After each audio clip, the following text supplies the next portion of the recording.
Good evening, everybody. My name is Alfred, and I'm going to talk about the basics of CSS transitions. First of all, I'd like to apologize. I've been fighting a frog in my throat all weekend, so if you hear some coughing or wheezing or me chugging on some water, I apologize in advance, but I'll try to muscle through this. So let's get to it. First of all, what is a transition? According to Webster's Dictionary, a transition is a passage from one state, subject, or place to another, in other words, change, or a movement from the development or evolution from one stage or style to another. What can you transition? Well, there are over 100 properties that can be transitioned. The main ones are background color, border, color, font size, margin, and padding. But the possibilities are virtually endless.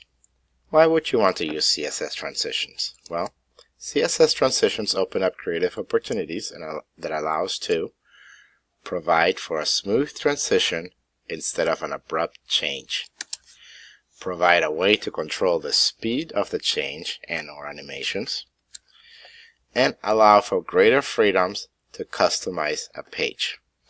Imagine going from an abrupt change like this to something more controlled and pleasant like this. See the difference? So let's try and get into some of the details. I have created a basic web page. In the middle of the web page, I have created a div. Inside the div is a class of box, and I'll be referencing a local style sheet that I call transitions.css, which is right here. I've created this box class, and I give it width, a height, and a color. And if you look at it here, there it is. Not very exciting. So let's try to do some changes.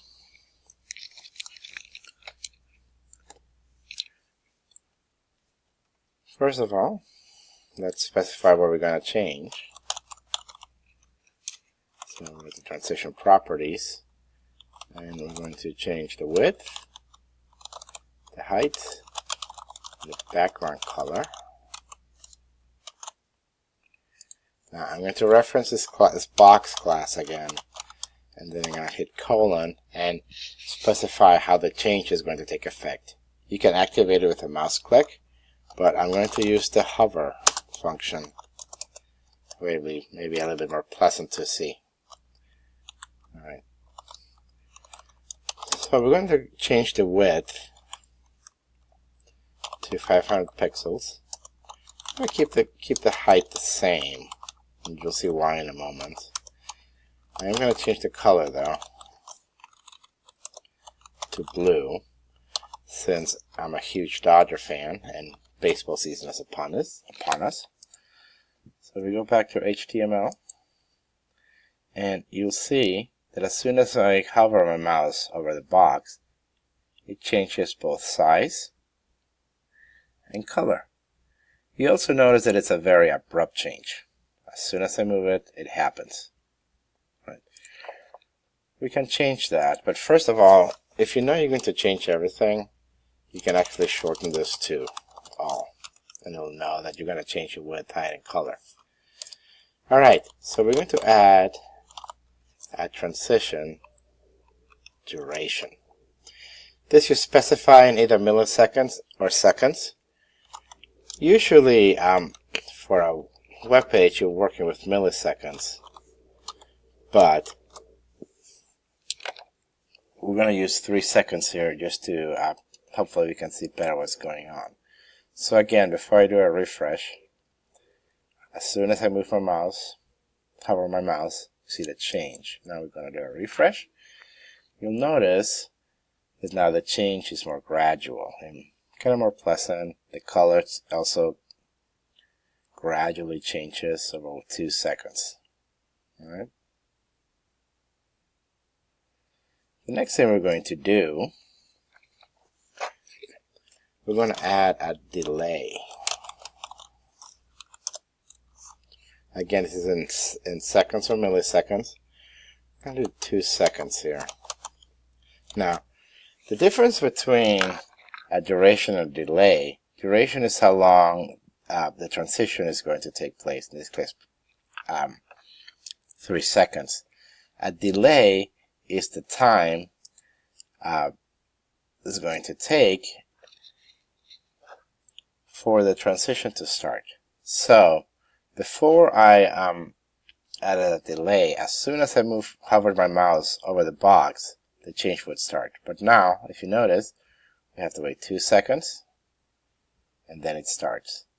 And it's not going to revert for another 2 seconds after I move my mouse away. So, 1/1000, 2/1000. 1/1000, 2/1000. Alright. We're going to take this transition delay away, but we can actually manipulate the speed into in which the duration takes place. It's something called direction timing function. And there are several commands for this. Your default one is going to be called ease. What this does is that ease, you'll notice it starts fast and then it slows down. So it's not a uniform speed.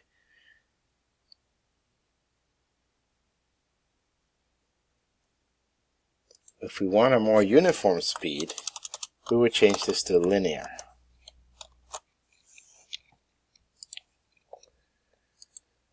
So what you see is now the speed is uniform.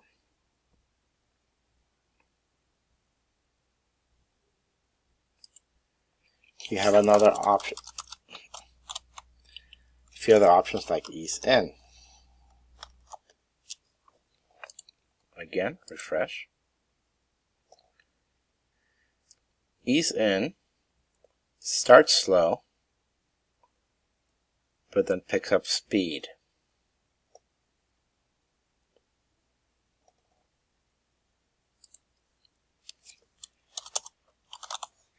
Ease out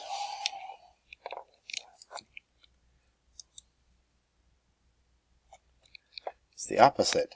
It starts slow, and then it gradually slows down. The other option is in out. This has nothing to do with hamburgers, and if you live on the West Coast, you'll get the reference. I prefer mine animal style with both kinds of onions, but that's a topic for another day. What this does is start slow, picks up speed in the middle, and then it slows down before it ends. Now let's say you don't like any of these options. You can actually inspect this and open up your developer tools. Go to the CSS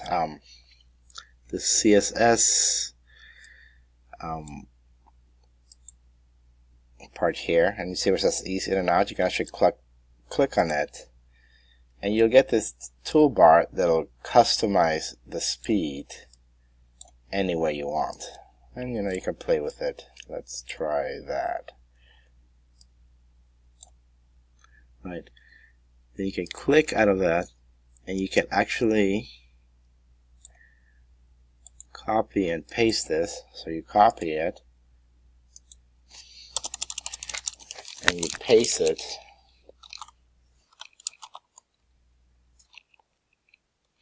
into your transition function, into your timing function. Right? So now it'll give you a more customizable speed. So you can play around with that. Alright, let's go do something that's slightly more a little bit different. We're going to change this to linear. Right? And we're going to change this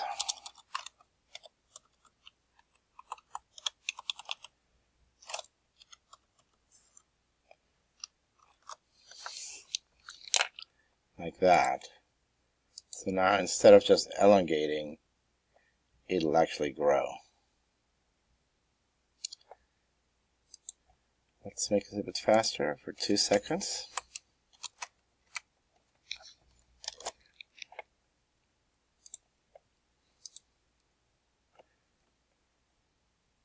Now, let's say I want more options rather than just having shrinking and growing, but basically be the same, right?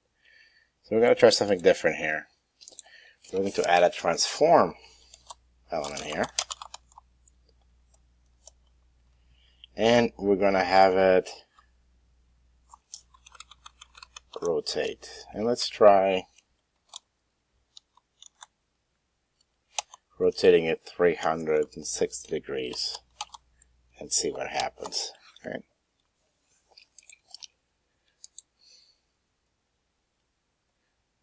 And now it's rotating.